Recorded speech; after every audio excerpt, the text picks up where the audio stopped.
Judah said, I'm Janelle Archer. I'm a digital marketing specialist here at Big Wing, and I'm also the chair for the digital marketing conference that Big Wing presents called Confluence Conference. As she said, it's on September 20th and 21st this year at the Tower Theater, and we're really excited about it. So I'm going to talk to you guys a little bit about event marketing and kind of some strategies that I've used over the years to market events. So a little bit about me. I actually did not get started in advertising. I got started in the events industry. I knew that I wanted to work in events since I was about 16 years old when I got wrangled into working a fundraising event in high school that ended up winning some national awards and making a really big difference in the community. And I, from that moment on, fell in love with events and knew that it was something that I wanted to do. In college, I went to go study mass communications at the University of Central Oklahoma and took an internship in 2014 at a little district of the city called the Plaza District. In 2014, the Plaza District was still very much growing, but I could always find a parking spot, and it was very different than what it was now. So I was doing communications and events for them, which is a lot of fun, and that's when I really kind of fell in love with Oklahoma City and the arts community in Oklahoma City. After that internship was over, I moved on down the street to the Chesapeake Energy Arena and the Cox Convention Center, working for an event management company called SMG. They manage most major arenas around the world. So I got to work Thunder Games, concerts, trade shows, all kinds of corporate events. It was less on the creative side, more on the work order strategic side. And then after that, I took another job working corporate events as well. And I also did a little bit of marketing in that job. So around that time, I had kind of decided that while I loved corporate events, I didn't want it to be my main day job anymore. I still wanted to work in events, but I really was starting to fall in love with the marketing and advertising side of things. Fortunately, a little company called Big Wing sponsored the corporate event that I was working on, and they had a job opening. So I applied for it, and in the interview realized that they presented a little conference that I was familiar with called Confluence, and I really wanted to be a part of that. So we were interviewing, talking about marketing and advertising and my experience in that, and then Confluence came up, and I was like, do you need an event coordinator? And everything kind of just fell into place from there, and I've been here ever since. So this will be my third Confluence that I've worked on, and I will be the chair this year. So it's a lot of fun. This is actually a picture from my very first Plaza District event, and that's a picture from my very first Confluence. So I'm going to kind of go over your event marketing game plan from start to finish today. So I'm going to kind of talk about the prep work that needs to be done before the event in order to make your marketing strategy really solid, to get attendees, to get people to really advocate for what you're trying to do, up into the event itself, which your marketing's not done when the event's going on. There's a lot of engagement that needs to happen during the event in your marketing strategy, and then all of the prep work that you need to do after the event for the next year. So let's get started on talking about before the event. So before the event is kind of in my opinion, the craziest time, because it's when you really need to set a really solid foundation for your strategy. If this is the first time you've ever done a particular event, or if you've done the event for a long time and maybe you need to reevaluate who you are as a brand, whether that be for your organization or for your events brand, I highly recommend getting a team together. I don't think that any event marketing, no event should be done alone, but I don't think the event marketing should be done alone either. So don't just leave it to one marketing specialist to market your event. And bounce around ideas for what is your big idea. Your big idea should be the one major thing that you want people to take away from your event or from your marketing strategy or from your messaging. A few months ago, about a year ago now, we had sat down to talk about this for Confluence. Confluence is several years old now, but because we've done the event so long, we had felt that maybe the branding needed a little bit more redefining as we move forward. So something that the team and I discussed, we talked for maybe an hour and a half, 2 hours about this, was who we are, what we want people to take away from our event. So kind of the messaging that we came up with moving forward was, we are thought leaders empowering digital marketers to build innovative and comprehensive campaigns. Is this messaging, is that exact quote in every single thing we put out on our marketing? No, but this is what we're trying to convey when we pick our speakers, when we do our marketing, when we have attendees attend the event. We want them to feel that, and we want them to feel like there is a community being built. And I think that this can be done with any event, especially, you know, nonprofit events. What do you want people to take from your nonprofit? How do you want people to feel so they feel compelled to give money at your fundraising event or at your conference? So how do you use that big idea to influence your attendees during your marketing? A thorough SWOT analysis is also good, especially if your event is more than 1 year old. You know, what worked well last year, what hasn't worked in the past, what's worked well for events that are similar to yours, and who are threats to you, and what are they doing that you could be doing better. So sitting down and having these conversations is a really good way to kind of kickstart the promotion of your event. Once you kind of have your base idea down for what you want to do to promote your event, I definitely recommend making a schedule. If you are working a very scheduled event, I think, especially if it's a big event, then diving into Hootsuite or Sprout Social or whatever scheduling tool that you're using and scheduling out posts ahead of time if you can is definitely, I think, the best thing to do. For example, I also do the event social media for Dead Center Film Festival, which is a local film festival in Oklahoma City. That's quite a large event. It's multi-track, multiple movies are playing at multiple different theaters all at the same time. And there's a lot of moving parts. And the first year I did it all by myself, which was a very large undertaking. And so I needed to figure out a way to make sure that every movie was talked about over social media, every filmmaker felt included, and everybody that was attending kind of knew what was going on outside of just looking at the schedule. So it took a couple of hours, but going through and listing out the schedule, this is kind of a little example of what I did, listing out the schedule and then developing tweets and what time they were coming out for each movie, and then taking the time to research what were the director's Twitter handles, what's the movie's Twitter handle, and putting those in each of the posts and then scheduling them out. They used Hootsuite, so scheduling them out on Hootsuite really saved a lot of time during the event where I wasn't having to run all the way across Bricktown to post things. I was able to spend more time covering events and taking photos, and I didn't have to worry about the movies being covered on social media because we had already done that. And especially most tweet schedulers have a mobile-friendly app, so if there ever was a change, it was just really easy to pull up my phone and change that on mobile. Facebook ads. So Facebook ad targeting before your event is a really huge opportunity, and there are lots and lots of ways and strategies to make this work for you. The number one would be if you have the Facebook pixel installed onto your website. It's just a snippet of code that you can install from your website from Facebook for free. It can track the audiences from your website and convert them into a Facebook audience, and you can make sales funnels this way. So something that you can do through the Facebook pixel is if somebody goes to your website to register to your event and they get to your event page and then they bounce, you can serve them an ad through the data that the Facebook pixel takes from your website through Facebook. So you can still be kind of reminding them, hey, don't forget to register. We know you hit this page. Another thing that you can do is if you have an email list already that you're using for the event, you can take that email list and put that into Facebook Ad Business Manager, and it can create a lookalike audience for you. So you're not sending an ad to the people who are already invested into your event, but Facebook is finding profiles with accounts very similar to the people who are already invested in you in terms of interest, location, demographics, and they're serving an ad to those people because there's a really good chance that they might be interested in your event as well. Also, just honing in on, if you already have a targeted audience, honing in on different traits of people who might be interested based on if they've attended a similar event. So for Confluence, if somebody's attended another local digital marketing or marketing conference, we want to serve them an ad because they're probably interested in what we're doing.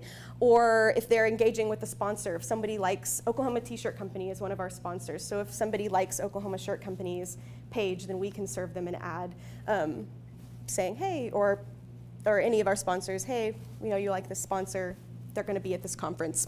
Or if they like a speaker or a musician that's going to be at your event, or a film, you can target them that way to hopefully reach people who might be interested in attending your event. Some additional targeting tactics can be serving ads based on location. For example, Confluence is going to be at the Tower Theater. So if we want to serve an ad, anybody hanging out around the Tower Theater for a month up to the event who maybe are hanging out at Pony Boy or at Scotty's Deli or going to a concert at the Tower, we can set an ad that the parameters are only in that building. So that anybody hanging out around the Tower Theater are getting an ad for Confluence. Or if your event happens in multiple places, if it's a big thing, you can target just based on that area for a month leading up or however long if you'd like to. And then video targeting. If you have B-roll from any previous events and you've been using it on Facebook to kind of show people what you've got going on for your event, you can also put that into Business Manager and target, hey, somebody watched 50, 75% of this video, let's serve them another ad on top of that because they're clearly already interested. So those are all little things that you can do as far as Facebook ads go before your event to really hone in some engagement. Another fun thing to do, which doesn't cost money like Facebook ads does, which is nice, is getting the community involved. Great ways to do this are giveaways and discount codes, flash sales. Confluence did early bird tickets this year right after the event, and they sold out very quickly because people love a good flash sale. But one of our new things that we've been doing this year, which has worked really well for us, is doing a Twitter hashtag chat. So we, this year, have developed hashtag Confluence Chat, which is something that we do once a month. And we talk about a different aspect of digital marketing or for whatever event you're doing, whatever subject you'd like. And we want people to, we ask 5 questions over a span of 30 minutes, and we want people on Twitter to respond to those questions using our hashtag and kind of join a conversation. And it's been really successful, especially now that our speaker list is out. Speakers have really dived in and participated in the conversations, used the hashtags, and not only has it worked for in the moment, but we get even more engagement after the chat is over and people are going through Twitter later and liking and favoriting or liking and retweeting our tweets. Something we do for that to ensure we have some engagement is we write out the questions ahead of time and schedule them out. Question 1 will be out at 1:05, question 2 will be out at 1:10, and we kind of have a bank of people that we want to participate, and we send them the questions ahead of time if they want to schedule out their answers in a tweet scheduler earlier, or they can participate in real time. So that way we always have at least 1 or 2 people that we know are going to participate outside of the Confluence team. But a lot of times people also participate late, and that's fine because we want the conversation to keep going, and it has increased followership. And also submitting to community calendars. There are lots of just community calendars out there through news outlets or through family magazines, and it doesn't take long to just send a few logistics to the event out just to a few event calendars, and it gets you listed in another place online. Email marketing. So email marketing is a great way to communicate directly with your audience. People, it's not pay to play. People have signed up to receive these emails. It's going straight to them, as long as they're opted in. You can still track the engagement in Google Analytics if you use UTM codes in your email, so that way you can tell how many people hit a page or completed an action from your email directly. And this is also a really good place to share special offers that you might not necessarily want to share on social media. It's really good practice to make the email personal. So I don't necessarily always send the Confluence email, but the Confluence emails always come from Janelle at Confluence, or Janelle from Confluence. So, and my face is always on the email with my Twitter handle, just because it feels more personal. People are more likely to open an email from a person's name from Confluence than just Confluence Conference. And there's lots of fun things you can do in emails, like this little countdown thing that we put in there. It's really fun. Making your sponsors your partners. Your sponsors are so much more than people who fund your event. Your sponsors are already invested in you. They're literally putting money into your event and helping make it happen. So have fun with it. Make your sponsors feel included in your event. For example, this is one of my favorite examples, and this is from last year's Confluence. Saxum, a Oklahoma advertising agency, was a sponsor for us, and our theme for our event last year was throwback. So in partnership with us, Saxum used our hashtags and took these really fun 80s throwback pictures to hype everyone up for the conference.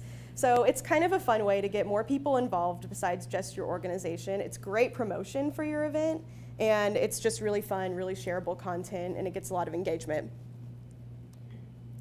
So now that the prep work is done before the event, now you have to kind of tackle everything that's going to happen at you during the event, because people are going to ask questions and a lot's going to need to be covered, and you're going to want content, you're going to want evergreen content like photos to use for future years as well. So live social media is kind of the big thing. You want that coverage. This is where you really need to utilize a team of people, because there's going to be multiple things going on during the event, especially if it's a large event like a conference or a festival. You're going to want people in different places so that everything's getting covered, people are answering questions, and people are taking photos. Besides Facebook, Twitter's a little different. Besides Facebook and Instagram timeline posting, which is great, you don't want the timelines to get clogged, and because the algorithms will move it all out of order, and you don't want it to be too much. You don't want too much on your timeline. This is a great opportunity for Instagram stories. I'm a huge fan of Instagram stories, especially during events, because that way you can kind of cover the littler things that might not need to be on the timeline, but you still want covered. And Facebook Live. Facebook, it's not always a good time for Facebook Live, but if you have a big announcement or something really cool about to happen, Plaza District Festival, we did a flash mob. There are lots of really fun ways to use Facebook Live that are useful and worth the viewer's time. And having a plan for questions. Your attendees are going to ask a lot of questions. They're going to message you on Facebook, DM you on Twitter, Instagram, and a lot of the questions are probably things you've already answered in your marketing. If not, it's a good indicator to know what you need to market next. But having some canned responses ready for various frequently asked questions is always a good practice. It saves a lot of time. You can personalize it later, but if somebody's asked you what time a certain speaker is going to go on, even though you've already announced it, it's nice to just have those answers already ready and canned, so you're able to just fire off the answers really quickly, and it leads to good conversation. Taking photos is probably, I would say, this should be one of your highest priorities. Hiring a photographer will be worth the money, especially if you're planning to do this event more than once. You will regret not having good photography. This will help immensely with your marketing. It's significantly harder to market an event with no photos that people don't know what's going on because you don't have any photos to show them.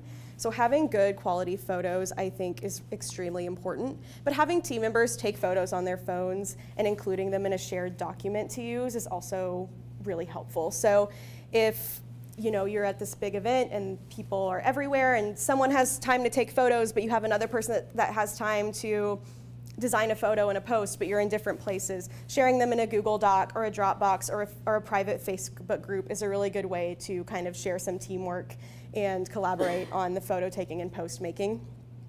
And then you can quickly do this and design and edit photos using Canva for mobile. Canva is a really fun free editing tool for photos, and you can do it on your phone. And you can kind of see this picture right here. When we have speakers speak, we'll take a photo of them as they're talking and pull a quote from their presentation in real time, put it into Canva, and we'll post it on Instagram within minutes before the speaker's even done talking. So it's really quick.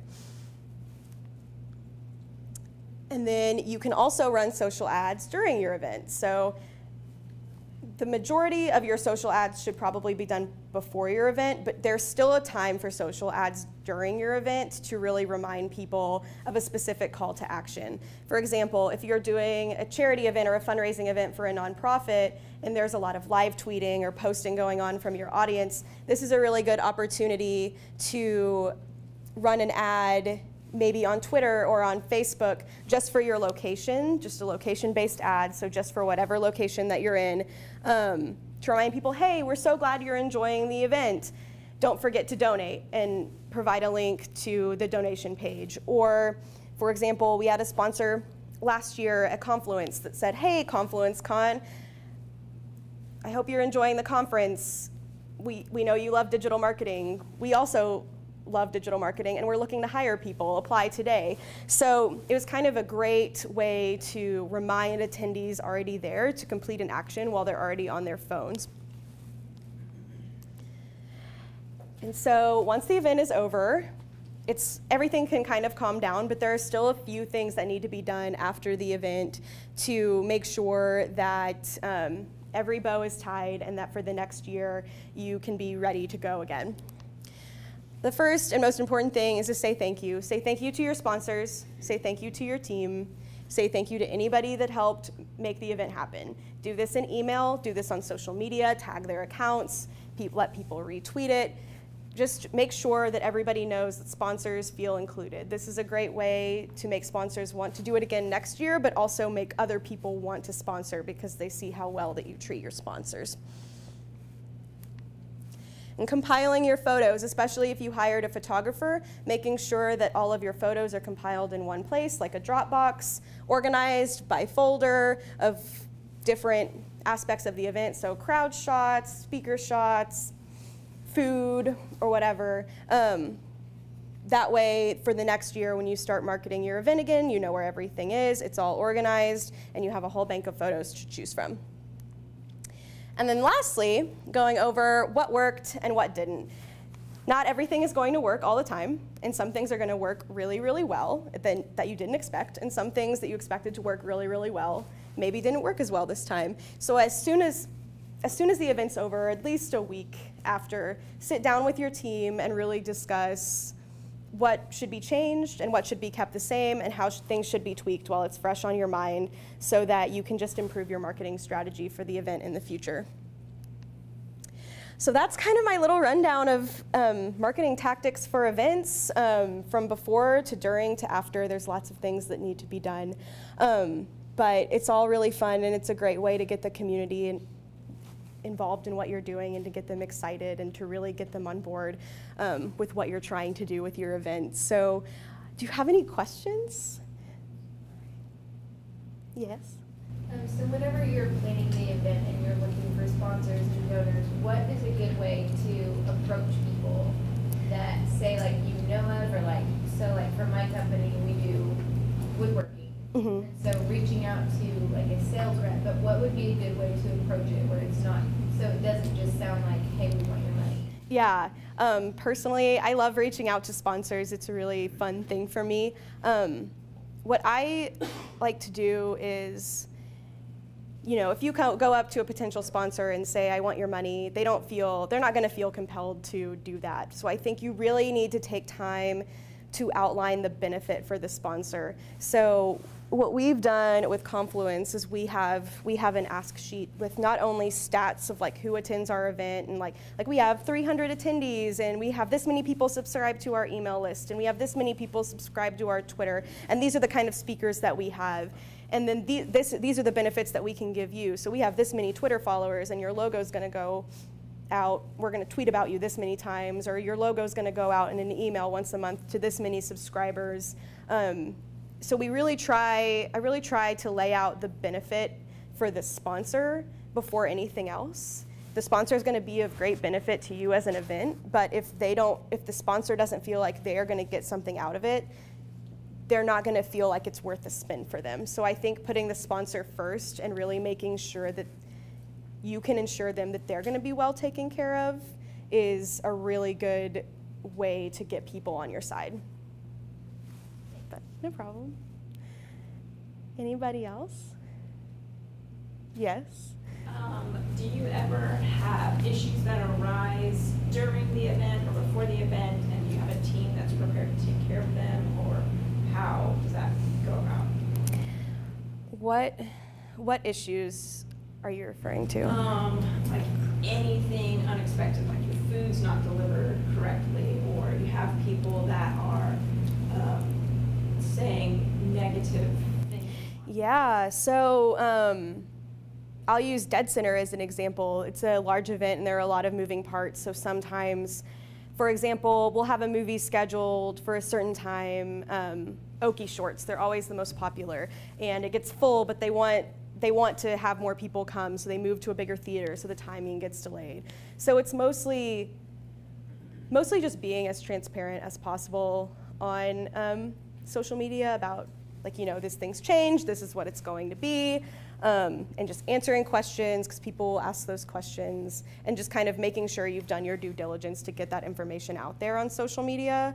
Also, we had an instance this year where someone in the community had kind of displayed some actions they didn't work with the festival, but they were involved. They had films there. They had displayed some actions that didn't align with the festival's values, and so that was kind of that was a lot of people. There was stirring the pot a little bit, and so kind of we were tweeting out the values of the organization and the nonprofit to be like, this is what we believe in, end of story. And that was received pretty well for people just saying like, hey, I respect you for stating your values and closing the conversation. So I think those things can be handled. There's no blanket answer for how to handle these kind of things, but I think that transparency is really important. And I think people just really want you to be transparent with them. Hopefully that answers your question. I'll ask a follow-up on her question. Yeah. You said you did the first Confluence by yourself? It was a film festival by myself. Okay, yes. So how big, how much are you, or how big of an audience do you have for that compared to the size of your team that you're going to do for Confluence this time with the expected audience? The film festival has about 30,000 attendees every year. In Confluence, it's a completely different event, but it's a conference. We have about 300. So there's definitely a team for the film festival now. Okay, which is it then, in relation to the team, just people doing social media is about 5 people. For Confluence, just people doing social media is about 2 to 3.